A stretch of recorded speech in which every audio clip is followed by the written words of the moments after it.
Hello friends, welcome back to my channel and in today's video हम जानेंगे कि factor income transfer income से कैसे डिफरेंट है। Factor income are different from transfer income, लेकिन कैसे? जो फैक्टर इनकम होती है, पहले आप तो ये जान लो कि जो फैक्टर इनकम होती है वो अर्नड इनकम होती है और जो ट्रांसफ़र इनकम होती है वो अनअर्न्ड इनकम होती है। यानी कि फैक्ट्री इनकम वो इनकम है जिसको हमने अपनी मेहनत से कमाई है। मैं किसी फैक्ट्री में काम करती हूँ, मैं किसी कंपनी में काम करती हूँ, मैं अपना खुद का बिजनेस चला रही हूँ, तब मेरे को इनकम हो रही है।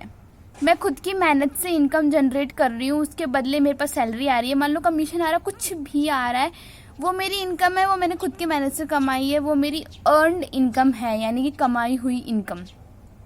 ट्रांसफर इनकम वो इनकम होती है जो हमें किसी पर्सन के द्वारा रिसीव होती है, हेल्प के जैसे। मतलब मान लो किसी ने हमें डोनेशन दिया है, किसी ने हमें चैरिटी दी है, तो वो हम होती है हमारी ट्रांसफर इनकम। और फैक्टर इनकम क्या होती है? जो हम अपनी मेहनत से कमाते हैं।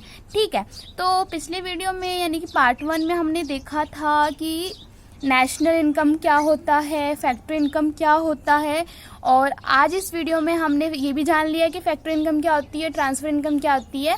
और अब हम जानेंगे हमारी कंट्री में नॉर्मल रेजिडेंस किसे बोलेंगे और नॉन रेजिडेंस किसे बोलेंगे। पहली चीज़, नॉर्मल रेजिडेंस कौन होता है? एक तो वो इंसान जो ऑर्डिनरली इंडिया का है, मान लो जो इंडिया में ही काम कर रहा है, इंडिया में कमा रहा है, इंडिया का ही है, इंडिया में पैदा हुआ है, सब कुछ मतलब इंडिया का ही है वो, तो वो तो नॉर्मल रेजिडेंस है ही है।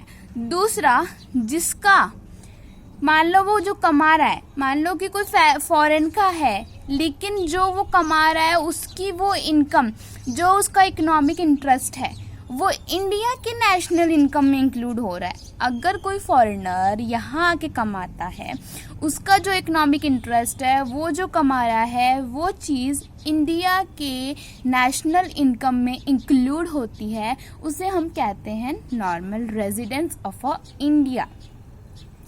दूसरी चीज़, नॉन रेजिडेंस कौन होता है? नॉन रेजिडेंस वो होता है जो इंडिया में है।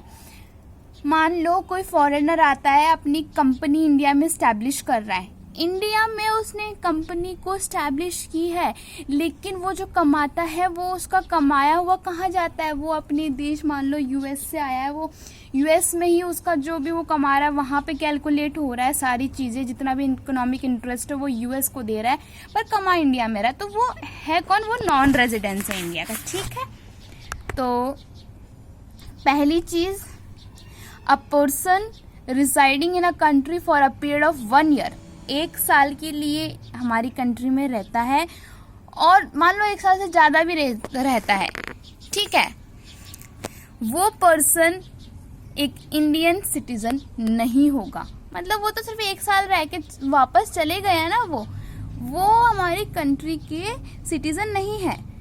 ठीक है, लेकिन अगर वो इंसान अपना इकोनॉमिक इंटरेस्ट इंडिया में दिखा रहा है, वो इंसान जो कमा रहा है वो इंडिया की नेशनल इनकम में, इंडिया की जीडीपी में इंक्लूड होता है, उसका कमाई हुई उसकी इनकम, तो वो इंडिया का नॉर्मल रेजिडेंस। नॉर्मल रेजिडेंस कौन होता है? एक चीज़ जान लो, ये इंडिया है, ठीक है, ये एक फॉरेनर है, ये अभी इसमें ही मैं आपको नॉन रेजिडेंस भी समझा दूंगी, नॉर्मल रेजिडेंस भी समझा दूंगी। ये अपना इंडिया है, ये है एक फॉरेनर, और ये है एक इंडियन सिटीजन। ये यहाँ पे काम करता है, कहाँ पे? इंडिया में। ये इंडिया में काम करता है, तो ये जो कमाएगा उसकी सारी चीज़ें इंडिया में ही इंक्लूड होगी, उसकी जीडीपी, उस जो कमाएगा इंडिया की जीडीपी में इंक्लूड होगा, इंडिया की नेशनल इनकम में इंक्लूड होगा।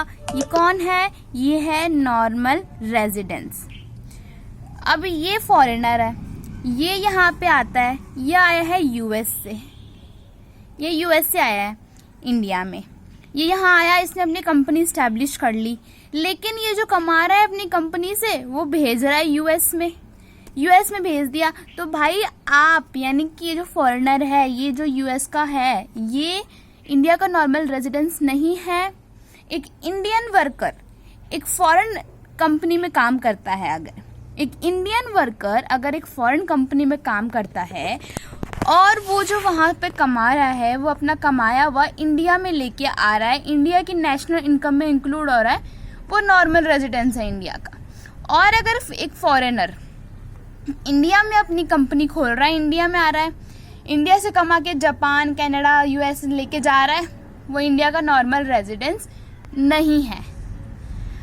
इंडियन एम्प्लॉय हैं, इंडिया के लोग हैं, वर्ल्ड हेल्थ ऑर्गेनाइजेशन जो लोकेटेड है इंडिया में, वहाँ काम कर रहे हैं। तो मैं ऐसा नहीं बोलूँगी कि भाई वर्ल्ड हेल्थ में काम कर रहा है, लेकिन लोकेटेड कहाँ है वो ऑर्गेनाइजेशन? इंडिया में लोकेटेड है, इंडिया में ही काम कर रहा है, इंडियन ही है, तो इंडिया की नेशनल इनकम में इंक्लूड होगा, तो वो नॉर्मल रेजिडेंस है। लेकिन एक फॉरेनर आता है, इंडिया के हेल्थ ऑर्गेनाइजेशन में काम कर रहा है, वो फॉरेनर है, इंडिया का भी नहीं है, उसका जीडीपी, उसकी नेशनल इनकम यूएस है, तो वो नॉन रेजिडेंस है। एक लोकल पीपल है, वर्कर, एक वर्क काम कर रहा है एक ऑफिस में, नेशनल मॉनेटरी फंड जैसा कोई भी एक ऑफिस है, लोकल पीपल है, वो भी एक नॉर्मल रेजिडेंस है, यानी कि वो इंडिया की कंपनी में ही काम कर रहे हैं, इंडिया में ही सब कुछ। सिंपल से आप बात ये याद रख लो, अगर आपकी इनकम जिस कंट्री में इंक्लूड होती है, आपकी इनकम जिस जीडीपी में, जिस कंट्री में आपकी नेशनल इनकम जुड़ती है, जिस नेशनल इनकम में आपकी इनकम जुड़ती है, वही आपकी रेजिडेंशियल कंट्री आप, यानी कि आप उस कंट्री के नॉर्मल रेजिडेंस हो। ठीक है। सो अगर आपको नॉर्मल रेजिडेंस और नॉन रेजिडेंस में कोई भी डाउट है तो आप कमेंट सेक्शन में मुझे बता सकते हैं। So please like, share and subscribe to my channel, so जिससे कि मुझे मोटिवेशन मिले और मैं आगे वीडियोस डालती रहूं। अगले वीडियो में हम जानेंगे डोमेस्टिक और नेशनल इनकम का कॉन्सेप्ट। ठीक है। So thank you guys to watch my video.